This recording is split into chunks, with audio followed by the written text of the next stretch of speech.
ایک ہی سب میں کھڑے، محمود و ایاز، نہ کوئی بندہ رہا نہ کوئی بندہ نوا۔ اللہ نے فرما دیا میرے نبی کی تعلیمات میں اونچ نیچ نہیں ہے، حسب نسب نہیں ہے، یہاں جس کے پاس زیادہ تقوی ہوگا اسی کو زیادہ عزتیں مل جائیں گی۔ لہذا لوگوں، اگر انسانیت کو تمہیں پڑھنا ہے اپنے رسول کا مطالعہ کرو۔ ہمارے جوانوں، میری دعوت ہے تحریک سعود الاولیاء کی طرف سے، خدا را جہاں تم 4-4 5-5 گھنٹے موبائل استعمال کرتے ہو، اخبارات پڑھتے ہو، ہوٹلوں میں چائے پینے کے لیے بیٹھتے ہو، کھیل تماشوں میں لگتے ہو، وہاں آدھا گھنٹہ بچاؤ، اپنے نبی کی سیرت کو پڑھو، بے شک اپنے نبی کی ذات کو پڑھو، اپنے نبی کی تعلیمات کو پڑھو، تمہیں پتہ چلے انسانیت کا علم بردار کس کا نام ہے، محبتوں کا علم بردار کس کا نام ہے، اخوت بتانے والے علم بردار کس کا نام، اور کھوکھلے دعوے کون کرتے ہیں، اور حقیقت کے میدان میں کس نے اپنا رول ادا کیا، اسی کا نام محمد اور احباز پالت، احباز پالت سوچ کان لگمو، دہباز یعنی خدری اپس ونن چور کرن حرام کھون، نماز ضائع کرن مسجدوں نی دور دین نی دورن، عیاشی کرن اپس ونن دگا بازی ملاوٹ نہ جانے کیا کیا گناہ کرتا ہے، یعنی خدر پت کیا ون علمدار دہباز پالت سوچ کان لگمو، نہ حقی کھٹم حقس نشپان۔ اب نماز کا دوسرا فلسفہ جلدی سے سنو۔ آپ نے دیکھا ہوگا جب ہم کسی راستے سے جاتے ہیں، کسی کے ساتھ آپ کا جھگڑا ہے، فساد ہے، اختلاف ہے، آپ ادھر سے جا رہے ہیں وہ ادھر سے آ رہا ہے، جب اس کی نظر آپ پر پڑتی ہے تو وہ راستہ چینج کرتا ہے، کہتا میں اس کے چہرے کو نہیں دیکھنا چاہتا، بھاگ جاتا، یا ہم بھی بھاگ جاتے ہیں، بے شک اس کے سامنے جانا نہیں چاہتے۔ لیکن اگر یہ دونوں نمازی ہوں گے،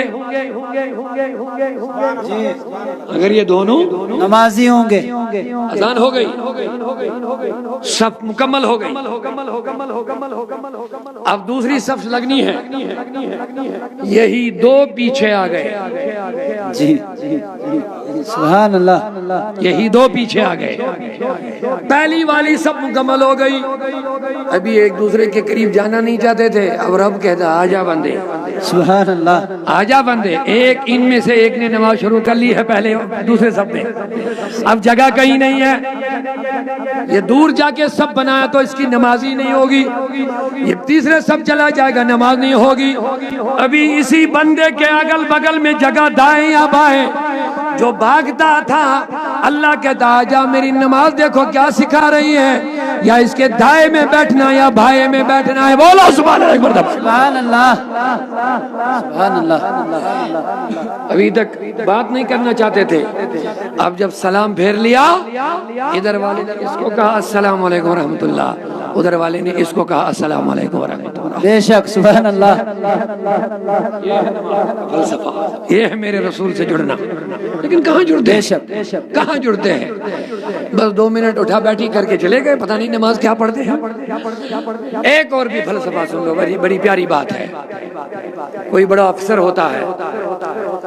اس کے دفتر میں کوئی سائل جاتا ہے، جناب مجھے کچھ اللہ کے نام پہ دے دو، یہ فقیر ہوتا ہے، غریب بیچارہ ہوتا ہے، کمزور، وہ افسر بڑا متکبر ہوتا ہے، اس کو آفس سے بھگا دیتا ہے، نکالو اس کو باہر، گندا انسان میرا آفس خراب کر لیا، نکل جاؤ، یہ نکل جاتا بیچارہ بڑا مایوس ہو کر کے، اور اسی درمیان میں اذان ہو جاتی ہے، اذان ہو کر کے یہ وضو بنا کے مسجد میں چلا جاتا ہے، مسجد میں چلا جاتا ہے، لیکن حال یہ ہے پہلی صف کے لاسٹ میں اس کو جگہ مل گئی، جی اب دوسری صف برابر ہو گئی، اب دوسری صف میں صرف ایک بندے کے لیے جگہ ہے، وہ بھی اس فقیر کے پیچھے والے صف۔ بے شک وہ متکبر آفیسر بھی آتا ہے نماز کے لیے، بے شک بہت خوب بہت خوب وہ متکبر آفیسر جس نے اس کو بھگایا تھا، بے شک اب وہ بھی وضو بنا کر کے مسجد میں آ جاتا ہے، کیا نماز تو اشارہ پڑھتا ہے، اب آتا ہے، اب اس آفیسر کی مجال نہیں ہے کہ اس فقیر کو پیچھے کرے، بے شک مجال نہیں، اب کہیں جگہ بھی نہیں ہے، دوسری سب پوری ایک کے لیے جگہ، اور وہ جگہ اسی جگہ خالی جہاں آگے والی سب میں وہ فقیر، بے شک اب مجبوراً اس آفیسر کو اسی جگہ اللہ اکبر کرنا پڑے گا۔ اب جب اس نے اللہ اکبر کر لیا، امام صاحب نے فاتحہ پڑھی، زمسور بھی پڑھ لیا، سورت بھی ملائی، رکوع ہوا، سجدے میں چلا گیا، جہاں اس فقیر کے پیر ہوں گے وہاں اس آفیسر کا پیچھے سر پڑ جائے گا۔ میرے نبی نے بتا دیا ایک ہی سب میں کھڑے محمود و ایاز، نہ کوئی بندہ رہا نہ کوئی بندہ نوا۔ بے شک اللہ نے فرما دیا میرے نبی کی تعلیمات میں اونچ نیچ نہیں ہے، حسب نسب نہیں ہے، یہاں جس کے پاس زیادہ تقوی ہوگا اسی کو زیادہ عزتیں مل جائیں گی۔ لہذا لوگوں، اگر انسانیت کو تمہیں پڑھنا ہے اپنے رسول کا مطالعہ کرو۔ بے شک ہمارے جوانوں، میری دعوت ہے تحریک صوت الاولیاء کی طرف سے، خدا را جہاں تم 4-5 گھنٹے موبائل استعمال کرتے ہو، اخبارات پڑھتے ہو، ہوٹلوں میں چائے پینے کے لیے بیٹھتے ہو، کھیل تماشوں میں لگتے ہو، وہاں آدھا گھنٹہ بچاؤ، اپنے نبی کی سیرت کو پڑھو، بے شک اپنے نبی کی ذات کو پڑھو،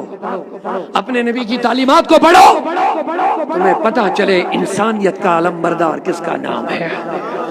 محبتوں کا علم بردار کس کا نام ہے، اخوت بتانے والے علم بردار کس کا نام، اور کھوکھلے دعوے کون کرتے ہیں، اور حقیقت کے میدان میں کس نے اپنا رول ادا کیا، اسی کا نام محمد۔ لہذا اس تعلیم کو عام کرنے کے لیے تحریک صوت الاولیاء اس وقت پورے جموں کشمیر میں سرگرم عمل ہے، اور آپ کے کشتواڑ میں بھی پچھلے 2-3 سالوں سے الحمدللہ محترم کیپٹن فاروق صاحب کی قیادت میں کام شروع ہے، چل رہا ہے، اور ایک مدرسہ بھی ہے الحمدللہ۔ ہم چاہتے ہیں ہمارے بچوں کے اندر ایک دینی شعور پیدا ہو جائے، دینی بیداری پیدا ہو جائے، یہ اچھے انسان بنے، سماج کے، معاشرے کے، ہمارے معاملات اچھے ہو جائے۔ یہ تبھی ممکن ہے جب علماء تیار ہو جائیں، جب دیندار لوگ تیار ہو جائیں، جب رسول اللہ کے سچے عاشق تیار ہو جائیں، یہ ہمارے لیے آخرت کا سرمایہ بن جائے۔ اسی لیے میرے نبی پاک صلی اللہ علیہ وسلم نے فرمایا جب قیامت آئے گی، حاجی، مجاہد، عابد، ذکر کرنے والا، مال دینے والا، سجدے کرنے والے سب، اور عالم دین، ان کا آپس میں ٹکراؤ ہوگا، تناؤ ہوگا، اختلاف ہوگا، اختلاف اس بات پہ ہوگا، تکرار اس بات پہ ہوگا، حاجی کہے گا پہلے میں جنت میں جاؤں گا، عابد کہے گا پہلے میں، نمازی کہے گا پہلے میں، زکات دینے والا کہے گا پہلے میں، اسی طرح ہر کوئی، عالم کہے گا پہلے میں۔ اللہ ارے لوگوں، تم کس بات پر تکرار کر رہے ہو؟ یہ بتاؤ تم کو نمازی کس نے بنایا؟ یہ بتاؤ تم کو برائیوں سے روکا کس نے؟ بے شک یہ بتاؤ تم کو عبادت کی رغبت دے دی کس نے؟ بے شک تمہارے پاس مال تھا، زکات نہیں دے رہا تھا، کس نے دلوایا؟ بے شک عالم یہ سب جنتی کہیں گے مولا اس عالم نے یہ محنت کی ہے، اسی وجہ سے ہم جنت میں چلے گئے۔ اللہ فرمائے گا پھر تم ہی بولو پہلے جنت میں جانے کا حق کس کا ہے؟ سب مل کر کے کہیں گے عالم دین کا حق ہے۔ بے شک اللہ فرمائے گا عالم تجھے مبارک، سب تیار ہو گئے کہ تجھے پہلے جنت میں جانا ہے، لیکن وہاں پہلے جنت میں جانا یہ نہیں کہ ابھی ہم تو 10 منٹ کے بعد کوئی اور، وہاں کا ایک دن 50,000 سال کا ہوگا۔ بے شک تو اب عالم کیا کہے گا؟ میرے مولا ٹھیک ہے یہ سب لوگ متفق ہو گئے مجھے جنت میں جانا پہلے، لیکن میں عالم کہاں بنتا؟ اگر مال دینے دینے والا سخاوت نہ کرتا۔ بے شک اس نے سخاوت کی، مال دیا، مدرسہ بنایا، کتابیں، استاذ، کھانا پینا رکھا۔ میری مجال نہیں تھی کہ میں اتنا برداشت کر کے اتنا بڑا عالم بنتا، یہ تو مالداروں کی محنتیں ہیں۔ انہوں نے مال دیا اور میرے لیے سب کچھ میسر رکھا تو میں ایک عالم دین بنا۔ رب کہے گا اب تیری مرضی کیا؟ عرض کرے گا مولا بس میری عرضی یہ ہے کہ پہلے اس مالدار کو جنت میں بھیج، پھر میں جنت میں جاؤں گا۔ لہذا میرے نبی نے فرمایا دینی طالب علم، سنی صحیح العقیدہ، عشق رسول ادب والا، حضور کا ادب کرنے والا، تعظیم کرنے والا،